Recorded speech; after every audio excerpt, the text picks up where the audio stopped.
নমস্কাৰ বন্ধু বান্ধৱীসকল, welcome to my channel nibir&momsmixer। আকৌ আহিলোঁ এটা ৰেচিপি ভিডিঅ' লৈ। আশা কৰোঁ আপোনালোক ভালে আছে, সুস্থ আছে। আজি মই মাছৰ এখন তৰকাৰী বনাম আৰু আপোনালোকৰ লগত শ্বেয়াৰ কৰিম। আজি মই ৰৌ মাছৰ কালিয়া বনাম আৰু এয়া মই মাছ 3 পিচ ভালদৰে ধুই লৈছোঁ। ৰৌ মাছ হয় আৰু এতিয়া মই মাছ পিছত ভালদৰে হালধি সানি ল'ম।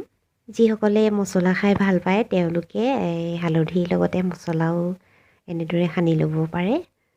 মই সানা নাই, মই অকল হালধিয়ে সানি লৈছোঁ।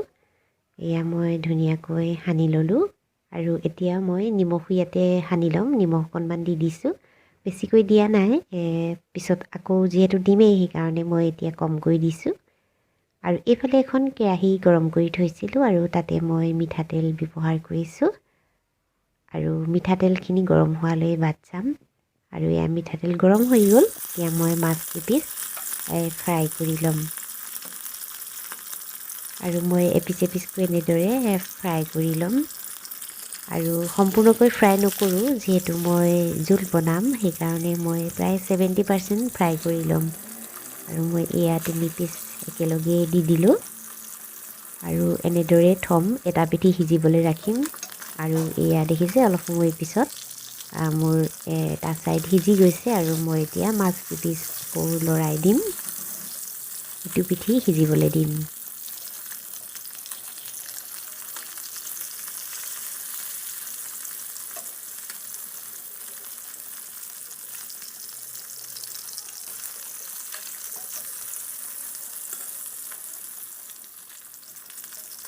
আৰু এয়া অলপ সময় পিছত মোৰ মাছৰ ইটো পিঠি সিজি গ'ল আৰু এতিয়া মই কেৰাহীৰ পৰা উঠাই থ'ম।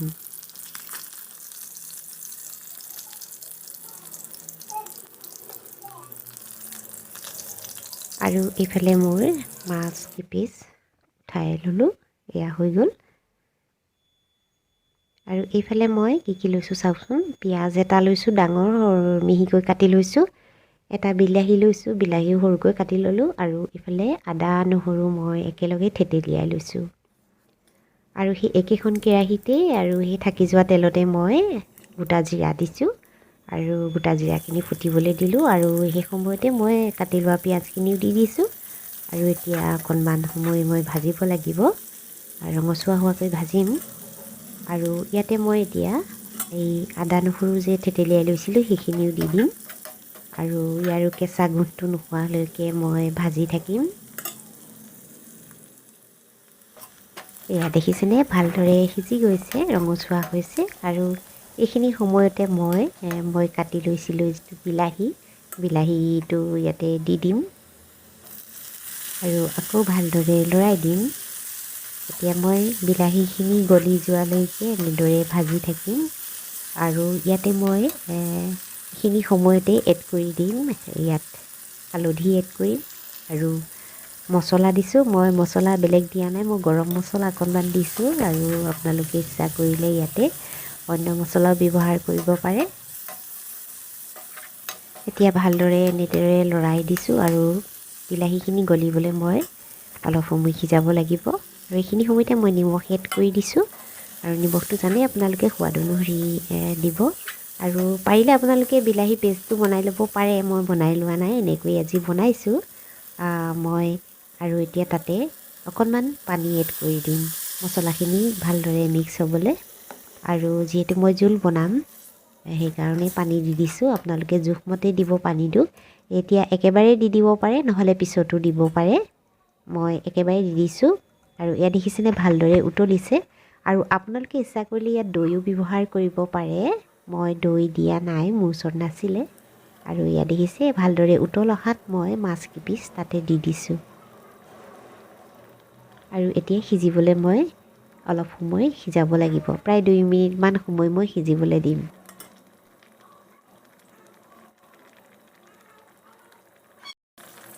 আৰু ইয়াত 2 মিনিটৰ পিছত চাওকচোন ধুনীয়াকৈ সিজি গ'ল। আৰু মই এই সময়তে ধনিয়া পাত মিহি মিহিকৈ কাটি দিছোঁ।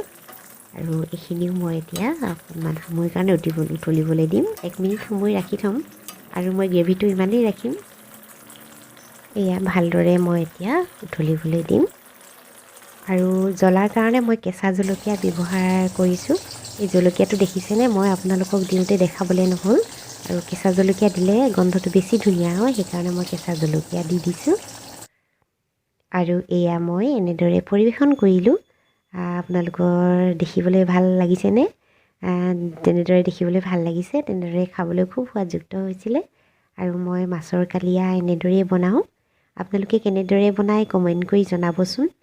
আৰু আজি ভিডিঅ'টি চাই কেনে লাগিলে তাকো কমেণ্ট কৰি দিব। আৰু যদি ভাল লাগিলে লাইকটো কৰিবই, আৰু বন্ধুবৰ্গলৈ শ্বেয়াৰো কৰি দিব। আৰু নতুনকৈ চাই থকাসকলে মোৰ চেনেলটো প্লিজ ছাবস্ক্ৰাইব কৰি দিব। আৰু যিসকলে মোৰ চেনেলটো ফেচবুকৰ পৰা চাইছে তেওঁলোকে প্লিজ মোৰ পেজটো ফ'ল' কৰি ল'ব। আকৌ আহিম এটা নতুন ভিডিঅ'লৈ। আজিলৈ আহিছোঁ, বাই বাই।